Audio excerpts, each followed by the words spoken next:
Salam sejahtera, terima kasih karena bersama dengan saya di Nazlin Unity Channel.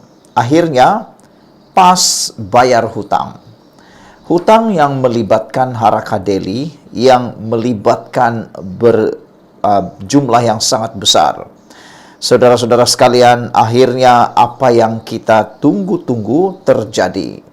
Apabila haraka daily membayar hutang bernilai Rp659.000 pada bekas pencetak haraka. Namun demikian, selepas pas membayar hutang kepada haraka itu, ini pula komen daripada pemilik atau bekas pencetak haraka tersebut. Beliau kata, "Terima kasih bayar hutang, tapi jangan lupa baki 2 juta. Oh, rupa-rupanya sudah membayar hutang berjumlah yang telah kita bacakan sebentar tadi itu, tetapi pas masih ada hutang baki bernilai 2 juta ringgit lagi. Pengurus NAJ Press Resources Sdn Bhd Hussein Jan yang merupakan bekas pencetak akhbar harakah mengesahkan pas sudah pun melunaskan hutangnya berjumlah lebih setengah juta ringgit. Ketika dihubungi Harapan Daily, Husin memberitahu hutang bernilai Rp659.000 itu dibayar pada Isnin baru-baru ini, yaitu pada 11 Mac lalu. Sambil mengucapkan terima kasih atas komitmen PAS melangsaikan hutang, Husin bagaimanapun mengingatkan parti itu agar tidak lupa dengan hutang yang berbaki lebih 2 juta ringgit. Wah, bukan alang-alang, bukan calang-calang hutang PAS ini. Sejak tahun 2019, PAS mempunyai pertikaian hutang yang melibatkan Harakah dan 2 pencetaknya, yaitu Angkatan Edaran Enterprise Sdn Bhd dan NAJ Press Resources. Jumlah hutang dengan Angkatan Edaran dikatakan berjumlah lebih Rm2 juta. Namun syarikat itu telah diisytiharkan muflis. Bagaimanapun, pengurusan yang sama menubuhkan NAJ Press Resources sebagai pengganti dan terus mencetak harakah ketika itu. Semua hutang dari Angkatan Edaran PAS pernah bersetuju untuk letak atas nama NAJ. Dia yang bersetuju supaya hutang itu dialihkan kepada NAJ. Tapi bila nak bayar, dia tak nak bayar semua. Rm659.000 yang kita bawa ke mahkamah pun sebab mereka tak nak bayar. Terima kasihlah dah bayar. Tapi pada masa sama, jangan lupa bagi lagi Rm2 juta lebih tu. Kalau boleh bayarlah, kita ini orang Islam kan. Tak kiralah syarikat itu bankrupt ke tidak, hutang itu wajib bayar, katanya ketika dihubungi hari ini. Pada masa sama, Hussein berkata beliau sebenarnya gembira selepas hakim mengarahkan PAS membayar hutang NAJ Press Resources kerana ia dapat membersihkan namanya yang selama ini dianggap sebagai kaki fitnah oleh penyokong PAS. Selama ini, penyokong PAS ini anggap saya fitnah. Bila mahkamah suruh bayar, baru terbukti bahawa PAS itu betul-betul ada hutang dan saya pun tak memfitnah. Selama ini, dia orang tak percaya.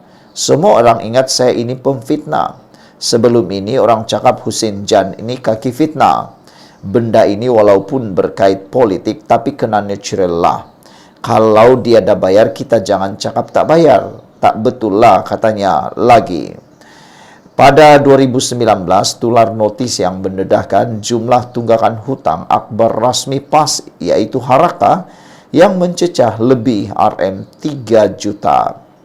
Kandungan notis itu memaparkan hutang cetakan Harakah, cetakan buku dan cetakan siasah dengan jumlah keseluruhan sebanyak Rm3.053.204.59. Notis makluman mengenai penyata akaun itu ditandatangani pengurus NAJ Press waktu itu dan dilaporkan bahawa jumlah hutang terkumpul itu adalah yang dipersetujui pihak Harakah. Sekian dulu untuk kali ini. Jangan lupa tinggalkan komen anda, tekan butang subscribe. Kita jumpa lagi. Bye-bye.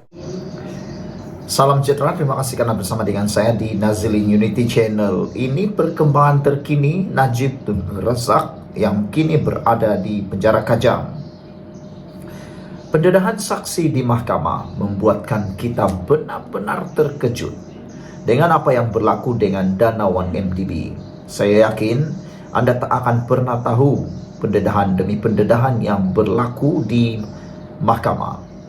Saudara-saudara sekalian, ikuti terus channel ini dengan tekan butang subscribe. Tekan butang subscribe itu percuma, dan kita berjanji untuk memaparkan perkembangan terkini perbicaraan Najib Tun Razak berkaitan dengan 1MDB terkini.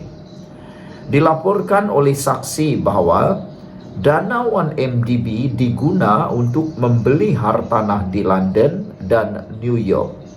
Anda tahu, dana 1MDB itu adalah milik negara Malaysia.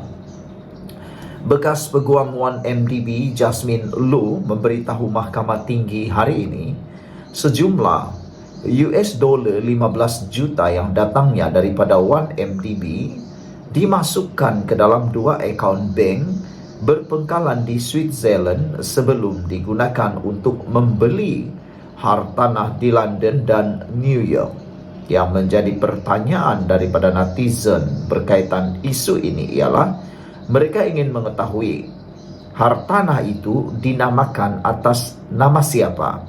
Adakah atas nama 1MDB atau dinamakan sempena nama orang lain? Termasuklah kalau nama itu adalah Jolo. Amat menyedihkan kalau itu adalah nama Jolo atau nama orang lain. Ketika memberikan keterangan dalam perbicaraan 1MDB Najib Razak, Low berkata, $9 juta dimasukkan ke dalam akaun Falcon Bank antara tahun 2012 dan 2013. Uang ini dimasukkan oleh Jolo, katanya ketika diperiksa balas oleh Peguam Safi'i Abdullah.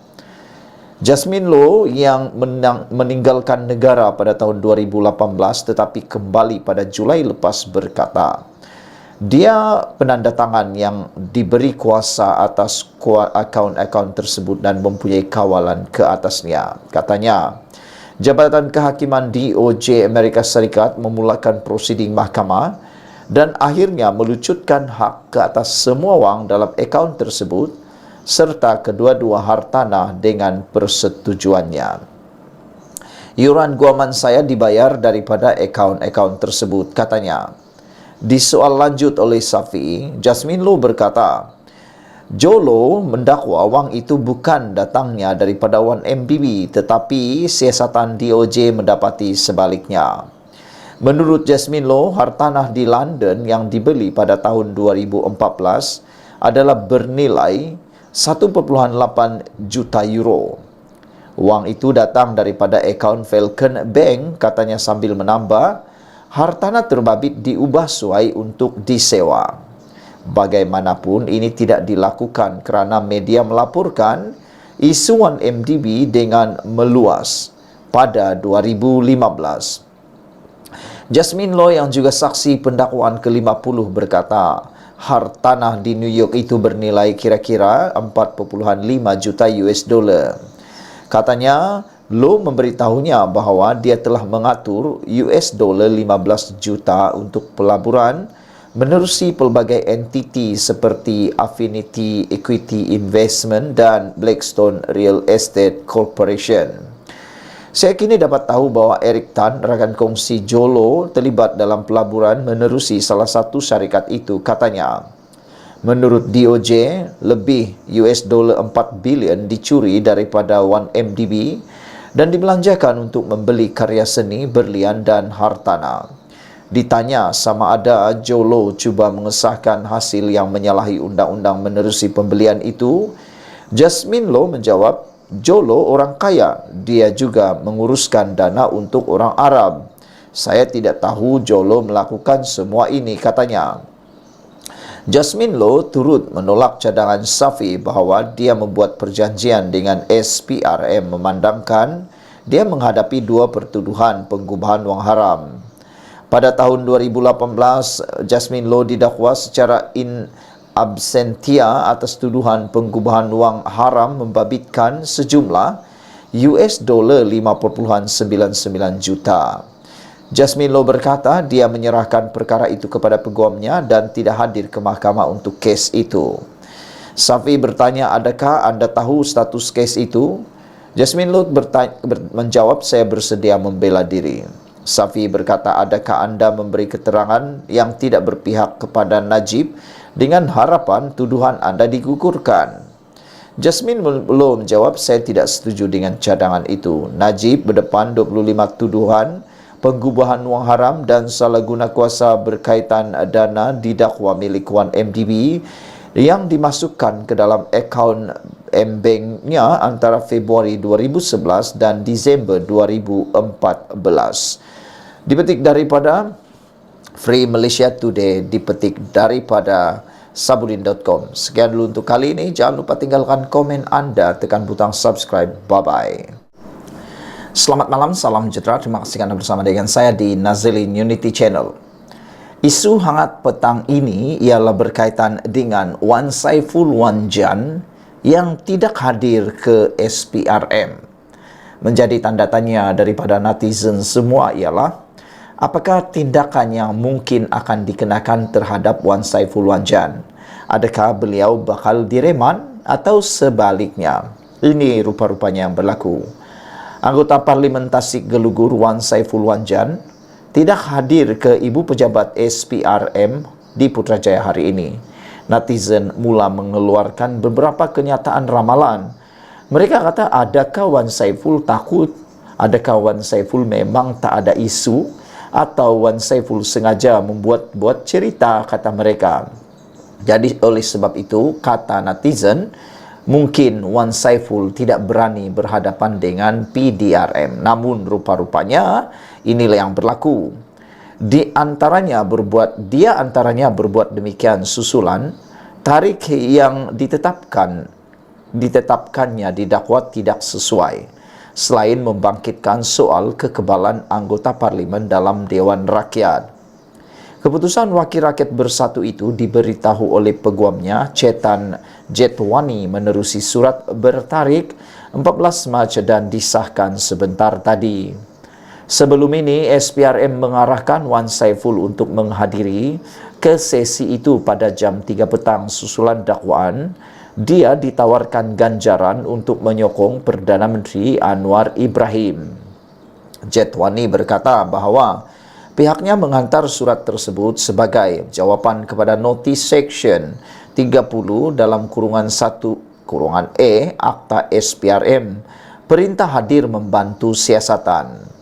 Dalam surat itu, anak guam kami menegaskan keistimewaan parlimennya dan menjemput SPRM untuk mempertimbangkan semula kedudukannya, memandangkan keistimewaan yang diberikan kepada ahli parlimen bawah undang-undang, katanya. Dia juga berkata, telah mendapat surat balas daripada SPRM petang ini, tetapi tidak mendedahkan kandungannya. Anak guam saya sedang menyemak perkara itu dan kami akan bertindak balas dengan sewajarnya, kata beliau. Anak guam kami sentiasa menyatakan kesediaannya untuk bekerja sama dengan SPRM dengan syarat SPRM bertindak dalam batas undang-undang, katanya. Sementara itu, Chetan berkata Wan Saiful tidak dapat hadir hari ini kerana perlu ke Pulau Pinang untuk melaksanakan tugas dan aktiviti rutin mingguan yang dirancang lebih awal. Wan Saiful akan berlepas hari ini dan hanya akan kembali ke Kuala Lumpur pada 17 Mac. Tambahnya, Wan Saiful sedia mempertimbangkan untuk menghadiri ke pejabat SPRM pada minggu hadapan.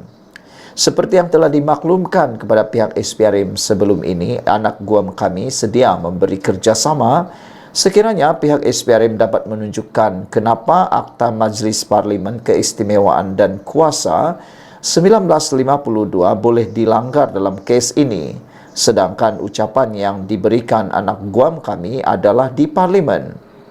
Sekiranya persoalan-persoalan ini dapat ditangani oleh pihak SPRM, Anak guam kami sedia mempertimbangkan untuk hadir pada minggu hadapan, katanya lagi. Ketua Pesuruhjaya SPRM Azam Baki sebelum ini berkata, menjadi tanggungjawab bagi mana-mana individu untuk mendakwa yang didakwa ditawarkan rasuah untuk segera membuat laporan berlandaskan undang-undang untuk tindakan selanjutnya. Namun, Wan Saiful membangkitkan mengenai kekebalan anggota parlimen yang dijamin dalam Akta Dewan Parlimen Keistimewaan dan Kuasa 1952. Katanya, tiada mana-mana pihak boleh menyentuh perkara yang telah dimuktamadkan oleh Speaker Dewan Rakyat Johari Abdul. Jetwani juga berkata, tindakan SPRM itu mencampuri dan melangkaui bidang kuasa parlimen.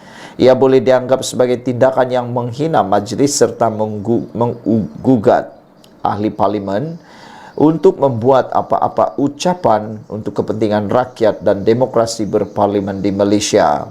Tindakan ini melangkaui dan melanggar prinsip pengasingan kuasa dan konsep demokrasi berparlimen di Malaysia, yang mana ia membuka pintu kepada pegawai-pegawai penguatkuasa untuk menggunakan sebarang alasan bagi campur tangan atau mencabuli hak dan keistimewaan serta kekebalan ahli parlimen. Oleh itu, dengan hormatnya kami berpandangan bahawa wajarlah pihak SPRM menyelidik had bidang kuasa SPRM untuk membuat pemeriksaan terhadap ahli-ahli parlimen yang bercakap dalam sidang Dewan Rakyat, katanya. Jetwani juga dalam surat itu memberitahu bahawa Wan Saiful akan memberi salinan surat itu kepada Johari kerana ia mempunyai kesan terhadap institusi parlimen. Kami merezabkan segala hak anak guam kami dan kami akan mengambil tindakan undang-undang yang sewajarnya terhadap pihak SPRM sekiranya perlu, kata beliau lagi. Sekian dulu untuk kali ini. Jangan lupa tinggalkan komen anda, tekan butang subscribe. Kita jumpa lagi. Bye-bye. Selamat petang, salam sejahtera. Terima kasih karena bersama dengan saya di Nazlin Unity Channel. Ini isu paling panas berkaitan pengampunan Najib. Kita telah ketahui bahawa baru-baru ini Najib telah pun mendapat isyan dan belas kasihan daripada Kebawah Duli Yang Maha Mulia di Pertuan Agong, sehingga beliau mendapat pengampunan daripada 12 tahun kepada 6 tahun penjara 50% dan juga denda daripada 210 juta kepada 50 juta. Banyak bantahan telah dialami dan telah dibuat. Namun demikian, kali ini benar-benar mengejutkan kita. Adakah benar pengampunan di Raja Najib itu akan dibatalkan, ditarik balik? Itu menjadi persoalan apabila laporan di Malaysia kini menyebut pengampunan Najib. Syafiee enggan komen usul bekas Presiden Badan Peguam. Syafiee merupakan peguam yang mewakili Najib di dalam perbicaraan beliau. Muhammad Syafiee Abdullah enggan mengulas usul untuk mencabar pengampunan bekas Perdana Menteri Najib Razak yang akan dibangkitkan pada Perhimpunan Agung Tahunan AGM Badan Peguam Malaysia esok. Saudara-saudara sekalian, adakah dengan cabar ataupun usul, dengan adanya usul mahu mencabar pengampunan bekas Perdana Menteri ini akan menyebabkan semakan ataupun akan menyebabkan pembatalan pengampunan Najib? Ditanya mengenai perkara itu di luar kompleks Mahkamah Kuala Lumpur hari ini, peguam kanan itu berkata dia mahupun anak guamnya tidak mahu mengulas mengenai perkara itu. Usul itu yang difailkan oleh bekas Presiden Badan Peguam Malaysia Zainur Zakaria dan dilihat oleh Malaysia kini menyatakan bahawa Majlis Peguam yang akan datang bagi pihak dan atas nama Badan Peguam Malaysia mencabar kesahihan keputusan tersebut oleh Lembaga Pengampunan dengan segera memulakan prosiding semakan kehakiman terhadap Lembaga Pengampunan dan Najib Razak. Ia juga menyatakan bahawa Lembaga Pengampunan dilihat sebagai bertindak ultra-virus terhadap perkara 42 Perlembagaan Persekutuan dan bertentangan dengan undang-undang dalam mengurangkan hukuman penjara Najib kepada separuh dan mengurangkan dendanya kepada RM50 juta. Selain bekas Perdana Menteri itu hanya menjalani hukuman 1,5 tahun, usul itu menyatakan permohonannya untuk pengampunan sepatutnya tidak diproses dan ditentukan sejak awal. Usul itu disokong oleh seorang lagi bekas Presiden Badan Peguam, Yeo Yang Poh, yang berkata bekas Perdana Menteri itu tidak menunjukkan sebarang penyesalan atau kekesalan atas penglibatannya dalam hal ehwal 1MDB. Dan sebaliknya, dia terus mendakwa atau menuduh bahawa mahkamah kita yang tidak melayannya secara adil atau saksama, tambahnya. Usul itu juga menyatakan bagaimana skandal 1MDB telah memudaratkan imej Malaysia di peringkat antarabangsa, termasuk diterangkan oleh Loretta Lyons, Peguam Negara Amerika Syarikat ketika itu, bahawa ia adalah kleptokrasi terbesar yang disiasat dalam sejarah Amerika Syarikat dan menjadi subjek dokumentari Netflix Men on the Run. Bahkan, Mahkamah Rayuan dalam rayuan SRC menyebutnya sebagai memalukan negara, tambahnya. Pada Februari lalu, Lembaga Pengampunan mengurangkan hukuman penjara Najib daripada 12 tahun kepada 6 tahun, selain mengurangkan denda 210 juta kepada 50 juta ringgit. Keputusan itu mencetuskan bantahan dan mendapat kritikan daripada pelbagai pihak. Bagaimanapun, Najib dan mereka yang sehaluan dengannya menyatakan rasa kecewa kerana pengampunan penuh tidak diberikan terhadap bekas Perdana Menteri itu. Keputusan Lembaga Pengampunan bermakna tarik pembebasan Najib ialah pada Ogos 2028. Bagaimanapun, bekas Perdana Menteri itu boleh dibebaskan lebih awal atas kelakuan baik pada Ogos 2026 selepas menjalani 2/3 daripada hukumannya. Najib dipenjarakan selepas Mahkamah Persekutuan mengekalkan hukuman dan sabitan kes SRC Internasional pada Ogos tahun 2022. Dia juga dibicarakan atas kes lain berkaitan skandal 1MDB. Sekian dulu untuk kali ini. Jangan lupa tinggalkan komen anda, tekan butang subscribe. Bye-bye.